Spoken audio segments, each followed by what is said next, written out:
इयत्ता 10वी, विषय भूगोल, प्रकरण 2, स्थान आणि विस्तार. पुढे 2 देशांचे ध्वज व काही सूचक विधाने दिली आहेत. त्यांचा वापर करा. त्या आधारे हे देश कोणते ते ओळखा. त्यापैकी एक देश तर तुम्ही सहज ओळखू शकाल आणि दुसरा देशही तुम्हाला ओळखता येईल. मुलांनो, तुम्ही सहज ओळखले असेल की यातील पहिला देश भारत आहे आणि दुसरा देश आहे ब्राझील. या दोन्ही देशांचा तुलनात्मक अभ्यास तुम्हाला यावर्षीच्या भूगोलात करायचा आहे. पहिला राष्ट्रध्वज भारत या देशाचा आहे. या राष्ट्रध्वजावर आपल्याला 3 रंग दिसतात. पहिला केशरी रंग त्याग आणि शौर्याचे प्रतीक आहे. पांढरा रंग पावित्र्य आणि शांतीचे प्रतीक आहे. तर सर्वात खाली असणारा हिरवा रंग हा देशातील समृद्धीचे प्रतीक आहे. ध्वजाच्या मध्यभागी निळ्या रंगाचे चक्र आहे, ज्यामध्ये 24 आरे आहेत. ते आपणास अखंड प्रगतीचा संदेश देतात. हे चक्र बिहारमधील सारनाथ येथील सिंहमुद्रेवर असणारे अशोक चक्र आहे. अशा प्रकारे भारताचा राष्ट्रध्वज हा भारताच्या एकता, अखंडता आणि सार्वभौमत्वाचे प्रतीक आहे. यापुढे काही सूचक विधाने दिली आहेत. जागतिक लोकसंख्येत 2ऱ्या क्रमांकावरील देश. जागतिक लोकसंख्येत 2ऱ्या क्रमांकावर भारत हा देश आहे. मसाल्याच्या पदार्थांसाठी हा देश जगप्रसिद्ध आहे. फार प्राचीन काळापासूनच भारताचा अनेक देशांशी मसाल्याच्या पदार्थांचा व्यापार चालत होता. इंग्रज आणि इतर युरोपियन देश सुद्धा भारताशी मसाल्याच्या पदार्थांचा व्यापार करीत असत.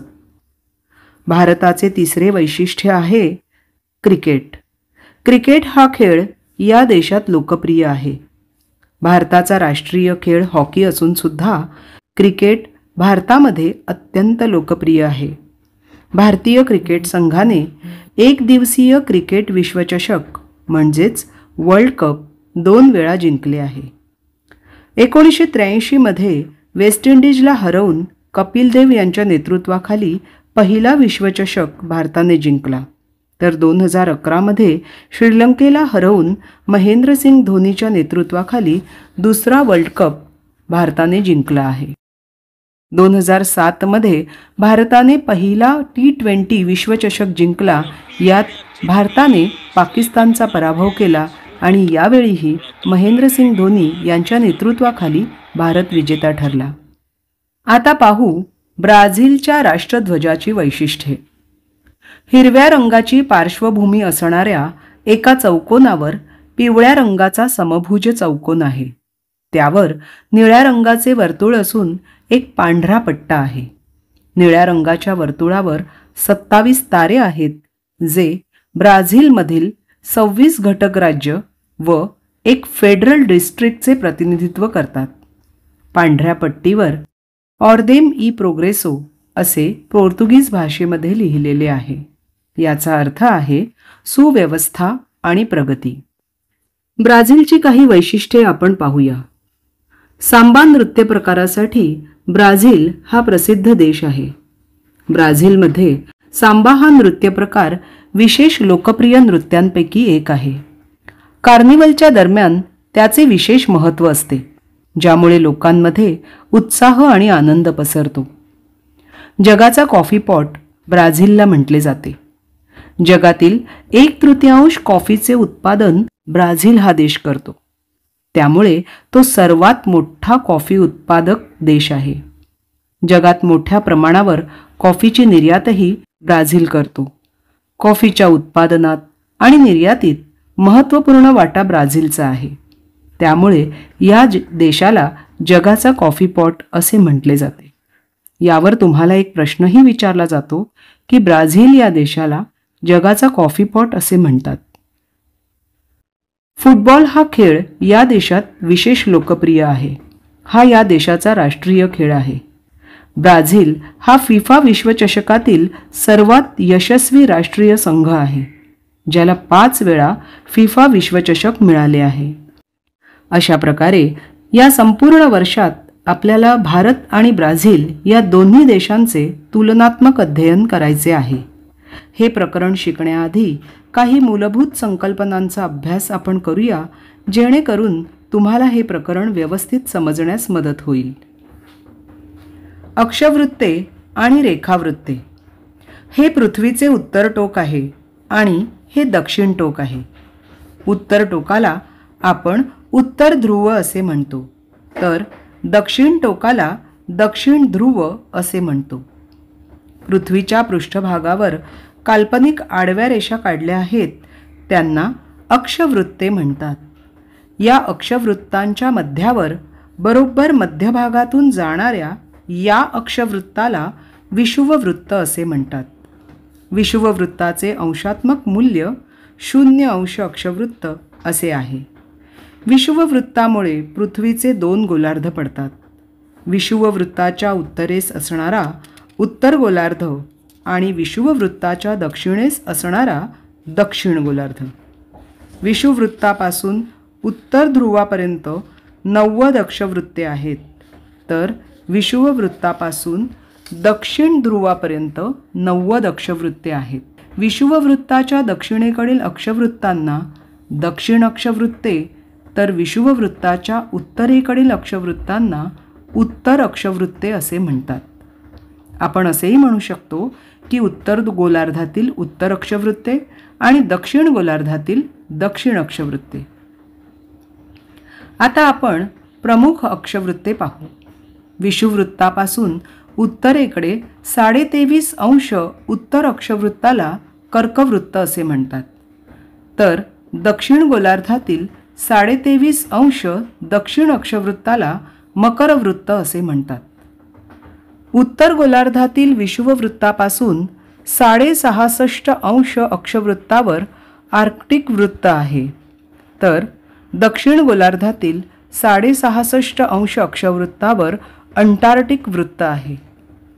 उत्तरेकडे उत्तर ध्रुव आणि दक्षिणेकडे दक्षिण ध्रुव हे ध्रुवबिंदू 90° आहेत.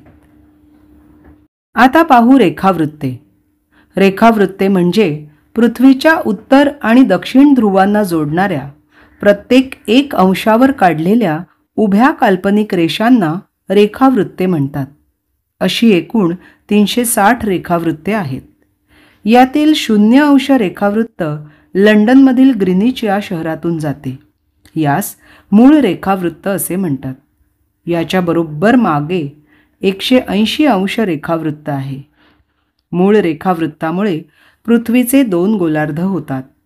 पहिला आपल्या उजव्या हाताचा पूर्व गोलार्ध व आपल्या डाव्या हाताला असलेला पश्चिम गोलार्ध. अक्षवृत्ते आणि रेखावृत्ते यामुळे पृथ्वीवर एक जाळी तयार होते. तिला वृत्तजाळी असे म्हणतात. या वृत्तजाळीमुळे एखाद्या देशाचे स्थान ठरवणे सोपे जाते. एखादा देश किती अक्षवृत्ते व किती रेखावृत्तांच्या दरम्यान आहे यावरून त्या देशाचे स्थान कळते. अक्षवृत्ते आणि रेखावृत्ते ही अंशात सांगितली जातात. एका अंशाचे विभाजन 60 मिनिटे, तर 1 मिनिट म्हणजे 60 सेकंद असे विभाजन करण्यात आले आहे. यासाठी अशी चिन्हे वापरली जातात. आपण याचे मराठीत वाचन अंश, कला आणि विकला म्हणजेच डिग्री, मिनिट आणि सेकंद अशा प्रकारे करू शकतो. आपण भारत देशाचे स्थान आणि विस्तार पाहू. देशाचे नाव भारतीय प्रजासत्ताक, राजधानी नवी दिल्ली. भारताचे स्थान उत्तर आणि पूर्व गोलार्धात आहे. हा देश आशिया खंडाच्या दक्षिण भागात आहे. भारताच्या मध्यभागातून 23.5° उत्तर अक्षवृत्त कर्कवृत्त जाते. आकृती 2.1च्या सहाय्याने भारताच्या मुख्य भूमीचा विस्तार शोधा व अंशाचे मूल्य गाळलेल्या जागांमध्ये लिहा. तर चला आकृतीत बघूया.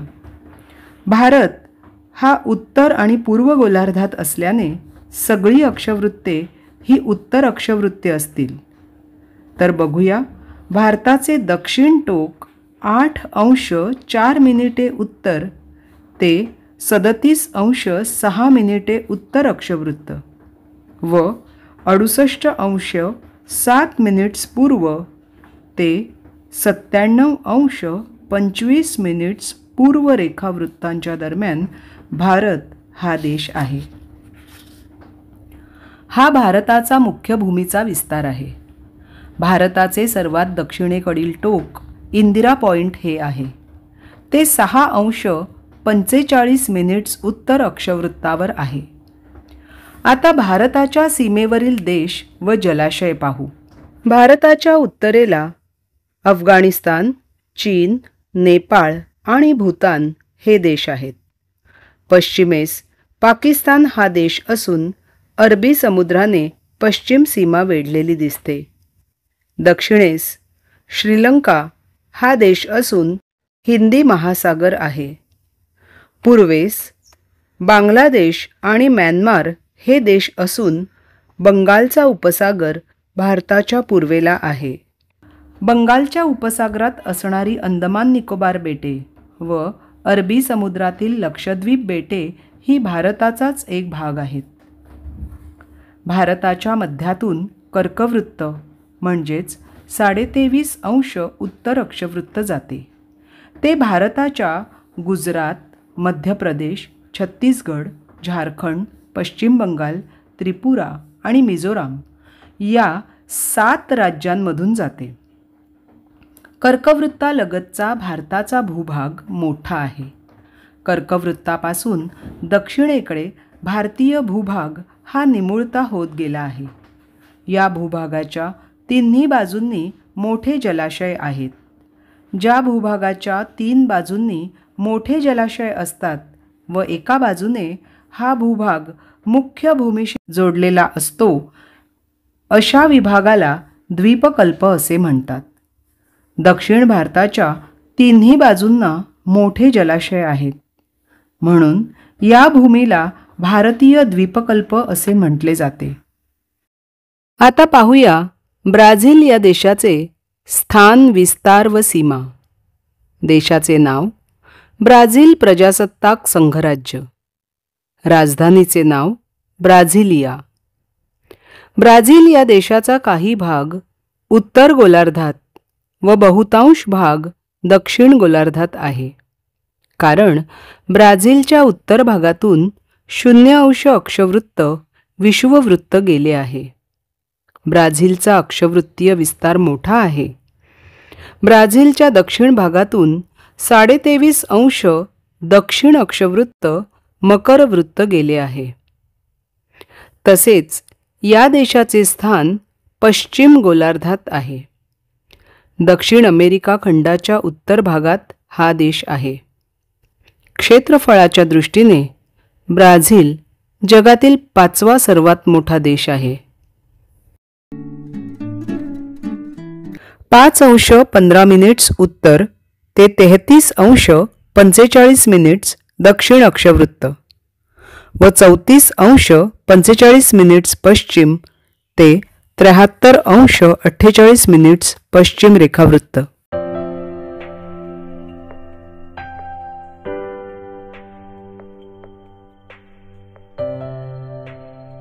ब्राझीलच्या उत्तरेकडे फ्रेंच गियाना, सुरिनाम, गियाना, व्हेनेझुएला, कोलंबिया हे देश, तर ब्राझीलच्या उत्तरेला उत्तर अटलांटिक महासागर आहे. ब्राझीलच्या उत्तर भागातून विषुववृत्त गेल्याने अटलांटिक महासागराचे 2 भाग पडलेले आहेत, उत्तर अटलांटिक महासागर आणि दक्षिण अटलांटिक महासागर. दक्षिण अटलांटिक महासागर ब्राझीलच्या पूर्व भागात आहे. पेरू, बोलिव्हिया आणि पॅराग्वे हे देश ब्राझीलच्या पश्चिमेस आहेत, तर अर्जेंटिना, उरुग्वे हे देश व दक्षिण अटलांटिक महासागर ब्राझीलच्या दक्षिणेस आहेत. भारताची ऐतिहासिक पार्श्वभूमी. सुमारे 1.5 शतक भारत देश ब्रिटिशांच्या अधिपत्याखाली होता. 15 ऑगस्ट 1947 साली भारताला स्वातंत्र्य मिळाले. स्वातंत्र्योत्तर काळात भारताला पहिल्या 20 वर्षात 3 युद्धांना सामोरे जावे लागले. यामध्ये 1947-48 मध्ये भारत पाकिस्तान युद्ध काश्मीर प्रश्नावरून लढले गेले. 1962 मध्ये भारत चीन युद्ध भारत आणि चीन यांच्यातील मॅकमोहन रेषेवरून लढले गेले. तर 1965 मध्ये दुसरे भारत पाकिस्तान युद्ध काश्मीर प्रश्नावरून लढले गेले. स्वातंत्र्यानंतर अनेक भागात दुष्काळी परिस्थितीला भारताला तोंड द्यावे लागले. यामध्ये 1965 व 1966 या काळातील दुष्काळ खूप मोठे होते. अशा समस्या असूनही भारत आज जगातील एक प्रमुख विकसनशील देश आहे. भारत आज एक प्रमुख जागतिक बाजारपेठ म्हणून ओळखला जातो. विविध टप्प्यांवर झालेल्या आर्थिक सुधारणांमुळे भारताच्या आर्थिक विकासाला वेग आलेला आहे. भारतात तरुणाईचे प्रमाण जास्त आहे. हा कार्यशील वयोगट असल्याने भारताकडे एक तरुण देश म्हणून पाहिले जाते. भारताच्या लोकसंख्येतील सुमारे 51% लोकसंख्या कार्यशील आहे. तुलनेने अकार्यशील गटातील लोकांचे प्रमाण कमी आहे.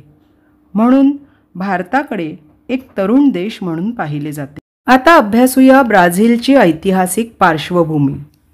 ब्राझील हा देश 3 शतकांपेक्षा अधिक काळ पोर्तुगीजांच्या अधिपत्याखाली होता. 16व्या शतकात ब्राझीलमध्ये पोर्तुगीजांचे आगमन झाले व सुमारे 3 शतकांपेक्षा अधिक काळ पोर्तुगीजांनी ब्राझीलवर राज्य केले. 7 सप्टेंबर 1822 मध्ये ब्राझीलला पोर्तुगालपासून स्वातंत्र्य मिळाले. यानंतर कधी हुकुमशाही, कधी लष्करशाही व कधी प्रजासत्ताकाची स्थापना अशा अनेक राजवटी ब्राझीलमध्ये होऊन गेल्या. 1930 पासून 1985 पर्यंत अर्ध्या शतकाहून जास्त काळ हा देश लोकप्रिय लष्करी राजवटीखाली होता. विद्यार्थी मित्रांनो, शासन पद्धतींचे 3 प्रकार आहेत: हुकुमशाही, लोकशाही आणि लष्करशाही. हुकुमशाहीमध्ये राजाची निरंकुश सत्ता असते, तर लोकशाहीमध्ये देशावर लोकांची सत्ता असते आणि लष्करशाहीमध्ये लष्करी अधिकाऱ्याची सत्ता असते. ती एक प्रकारे हुकुमशाहीच आहे. परंतु ही हुकुमशाही लष्कराची असल्यामुळे म्हणजे सैन्याची असल्यामुळे त्यास लष्करशाही असे म्हणतात. तर ब्राझीलमध्ये 50 वर्षाहून अधिक काळ लष्करी शासन होते, परंतु ते लोकप्रिय होते हे आपण लक्षात घेतले पाहिजे. 20व्या शतकाच्या शेवटच्या कालखंडात जागतिक वित्तीय समस्यांमधून हा देश सावरला आहे. वित्तीय समस्या म्हणजे आर्थिक संकट येणे. जसे आर्थिक मंदी आल्यावर गरिबी, बेरोजगारी वाढते, लोकांचे उत्पन्न कमी होते, मालमत्तेच्या किमती कमी होतात, कंपन्यांचे नुकसान होते आणि अशा जागतिक वित्तीय समस्यांमधून हा देश आता सावरला आहे. जगाच्या आर्थिक विकासाला हातभार लावणारा देश व भविष्यातील एक प्रमुख बाजारपेठ या दृष्टीने ब्राझीलकडे पाहिले जाते.